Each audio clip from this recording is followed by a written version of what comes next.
बिस्मिल्लाहिर्रहमानिर्रहीम, अस्सलाम वालेकुम all of you and welcome back to the channel. आज का हमारा वोकैबुलरी वर्ड है पैनिक। पैनिक का मतलब क्या होता है, पार्ट्स ऑफ स्पीच के साथ इसका क्या लिंक है और सेंटेंसेस में इसका इस्तेमाल कैसे करते हैं।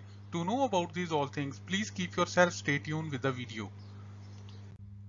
देखिए, पैनिक का मतलब होता है खौफो हरास, यानी कि जब आपको बहुत ज्यादा खौफ आ जाए या आप खौफ के दायरे में फंस जाएं, ऐसी सिचुएशन को कहते हैं पैनिक हो गया है या ये पैनिक में चला गया। For example, I was in a state of panic at that time, कि यार उस वक्त ना मेरे पे खौफ तारी हो गया था जिसकी वजह से मैं ये काम मेरे से हो नहीं सका। इसी तरह, in no case should you panic, यानी कि यार जो मर्जी हो जाए आपने घबराना नहीं, जो मर्जी हो जाए आपने खौफ ज्यादा नहीं होना। तो पैनिक का मतलब क्या हुआ कि जब आपके ऊपर खौफ तारी हो जाए, ऐसी सिचुएशन को कहते हैं पैनिक। और पैनिक जो है ये एक नाउन है, और नाउन के बारे में आप जानते हैं, name of a person, place और थिंग। तो so thank you so much guys for watching the video. If you like the video please hit the like button and don't forget to subscribe the channel.